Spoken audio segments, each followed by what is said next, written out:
Mumbai, a city marked by dreams. Some soar and some crash and burn.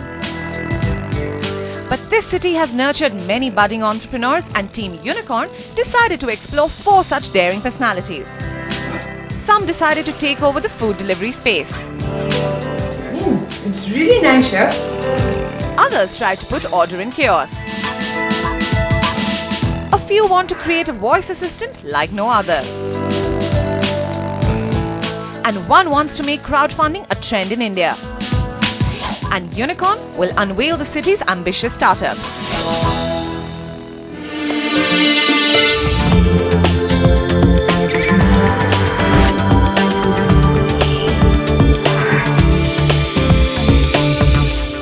Imagine a world where a virtual assistant plans your day, takes care of your chores, pays your bills, while you just sit around and give orders.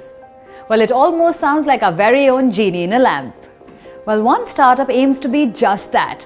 Haptik aims to outsource all your work through its networks and create a virtual assistant like none other. Sounds perfect? We'll find out.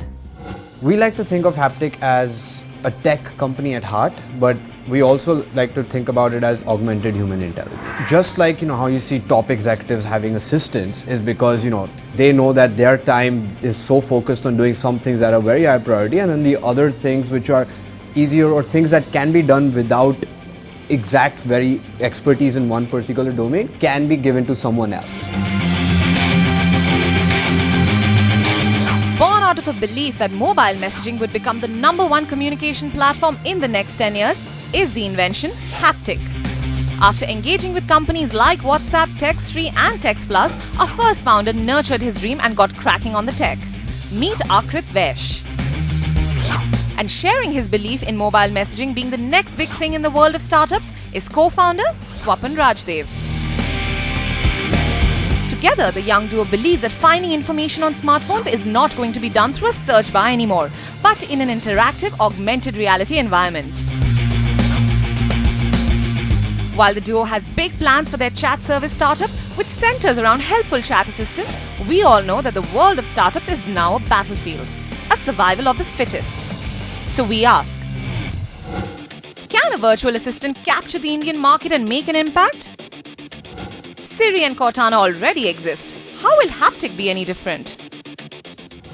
The unique sort of selling proposition of an app like Haptik is the layer of convenience that we add, and we believe that this layer of convenience will become more and more important as people become more and more smartphone first users.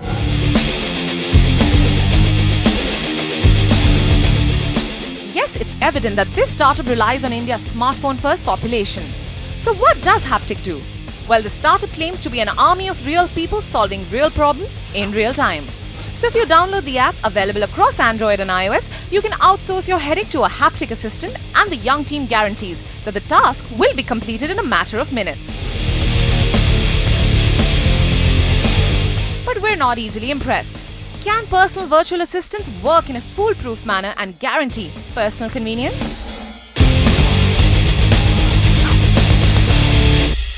You can tell your personal assistant, hey, I want to send flowers to my family. Now, instead of you going online, trying to find the right flower in your budget, send a message and have someone else do it for you. So I think as life progresses for everyone, as there are more responsibilities, more things to take care of, assistants become more and more valuable, and having a virtual assistant is the way to meet everyone's need. As is evident, the success of Haptik will definitely rely on some strong tech and customization when it comes to its services. After all, we already have quirky, tech-savvy, free voice assistants like Siri and Cortana. And as a user, we're more inclined to think of these sassy voice assistants for personal convenience than a new startup. But Team Haptik has a vision for its future. My world vision for 5 years is that people will on average end up using 9 to 10 apps on their smartphones, right? Out of that, 3 or 4 will be social apps, Facebook, WhatsApp and so on. 2 or 3 will be news, entertainment, Bollywood, productivity. That takes you up to about 6 or 7. Then you'll have 1 or 2 apps which are for your most frequent transaction. Then you have room for 1 more. And that's what Haptik will be. Well, Team Haptik, we like the fact that your confidence doesn't falter even amidst cutthroat competition that will soon be knocking on the door. But wait, revenue, scale, scope, funding, there are plenty of unanswered questions. So let's get right down to it.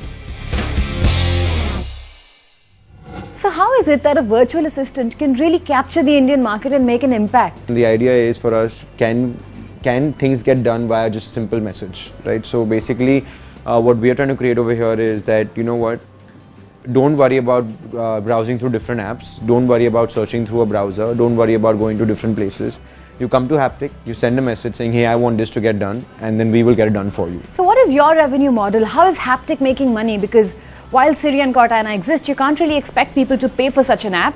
You know, firstly, Siri and Cortana, according to me personally, are more like toys, right? You don't actually end up using Siri and Cortana to get something done. In fact, if you go on Google and you Google Siri, out of the first 10 results, 6 results will say the funniest Siri answers, right? Because that's what people use Siri for. Coming back to our revenue model, so we don't expect users to pay. We don't think we're going to expect users to pay for it. It'll be completely free to the end user. The way we make money as a company is through the partners and merchants that we tie up with. And let's say if we potentially process it through a Flipkart or a Snapdeal or an Amazon, we make a % cut of that transaction. So after meeting the founders of Haptik, I figured out how the app really works, but now it's time to give it a shot. So let's fire up the app. One of the first impressions that you get of Haptik, the logo is very cute and catchy. It's a multicolored hand, so that's of course interesting. So the different categories here available are travel, nearby shopping, recharge, food, movies, utilities and repairs, wellness and reminders. So that's pretty much everything you're looking for in a virtual assistant. It does cover all your needs. So let's give a shot to, let's say, food. So I get a message saying, hey Pallavi, hungry much? What can I help you with? Okay. So I'll just say, looking for Italian restaurants for dinner. They've sent me the name of a few restaurants with the exact addresses, the type of cuisine they serve, the type of restaurant it is, and the cost for two. So that's a pretty comprehensive list. I think that's exactly all the information anyone who's looking for a restaurant would need. So I think Haptik is very user-friendly. It definitely addresses all the requirements, and I'm sure they have a long way to go.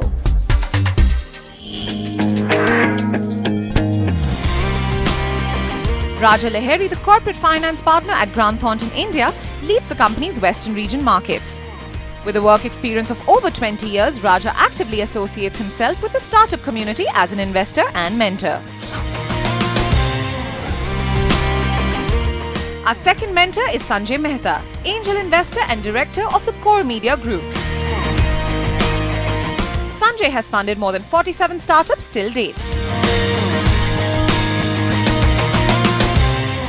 So Haptik, I think, is a great idea. It's a great concept. It's in a great space as well, which is really on using the personal assistant, which is much of the need of the consumers today. In terms of opportunity, it's phenomenal because everybody needs across and help. It's very easy to fall into the Me Too category in terms of offering your service and solution. You know, how do you kind of do a product differentiation, a service-oriented differentiation, and also how can you scale up the business? Once I'm able to see across a great AI kind of responses coming across where machine learning and artificial intelligence is giving right output or answers to all the queries, it's going to be much valuable. The startup sector, is it a bubble that's going to burst? Or are we in fact at the brink of a revolution? This question has been doing the rounds across the country. And many believe that investors are worried about sky-high valuations and an uncertain economic climate. So we wondered, is it time for a reality check for startups? Honeymoons can't last forever. And it has been a honeymoon for the past year, I think, for the consumer as well as for startups, with investments coming in and startups being in a position to roll out discounts and more offers. And the rule of the business is that there has to be profitability. So finally, the investor will start to ask the startups to actually look carefully at their business, look at costs, look at the revenue. You will see a lot of startups who jumped into the fray as a Me Too model may not continue to find favor from venture capitals, and they may have to sort of think of alternatives, think of strengthening their business models and making it a real profitable business.